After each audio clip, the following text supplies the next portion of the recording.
The Ghalgenvаарd Stadium and its supporters are amongst the most feared in Holland. Everybody who doesn't play here hates coming here.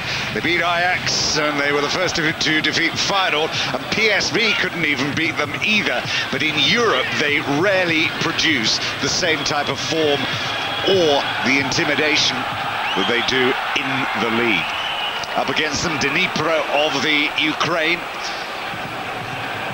Two sides relatively inexperienced, certainly in the terms that we've been speaking about with the other sides that are in this competition tonight. For Utrecht, it's the 8th time they've been in the UEFA Cup. They began their European adventures too back in 1959, losing to the great Sporting Lisbon side prior to the 60s.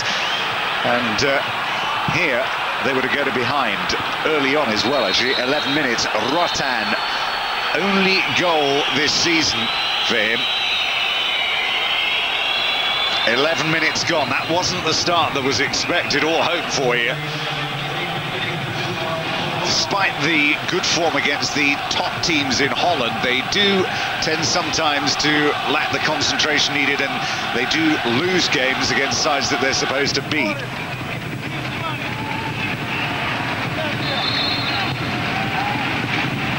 Dave Vandenberg has always been a provider of quality passes. And,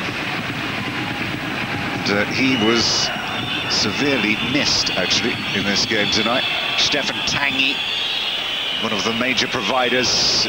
Hans van der Haar, you can see in there, the number 9, the big number 9. They really do at times lack the type of player like the one they had a couple of years ago, a guy by the name of Dirk Kuyt, who took his striking talents elsewhere to Feyenoord. You'll see them on display later on today.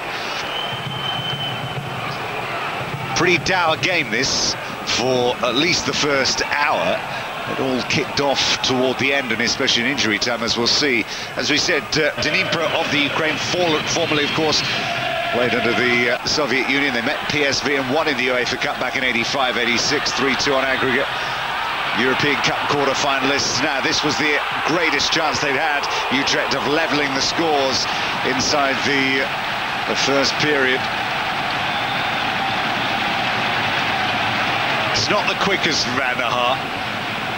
Stefan Tange, who tends to take a position like that, does tend to have a better record of finishing than he showed there, should really have scored. And Tommasso's a new signing for this year. And the save from Kernozhenko, and all sorts being appealed for. And Van der Haar didn't get what he wanted, which was a penalty kick. Keeper might have got a fingertip to it. Van der Haar, his foot was high when he went in there.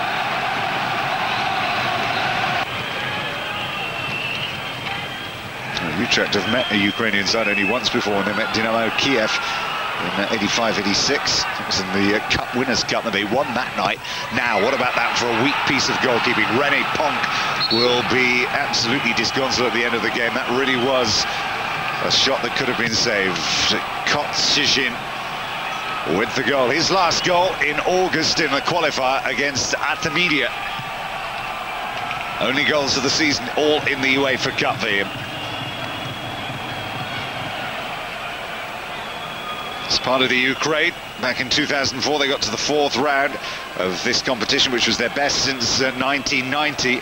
That was the quarterfinals of the European Cup, as they lost to Benfica back then.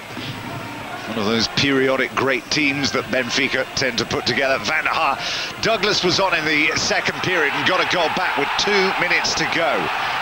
The 25-year-old who's popped up a couple of times this season with important goals. He got the equaliser against Ajax a few weeks ago, but ultimately that was to be as good as it got. There was an absolute raft of chances for Utrecht in the 4 minutes of injury time that we had, but they just couldn't find the finishing touch that they needed, and they end here tonight with a very disappointing defeat. 2-1 Dnipro win.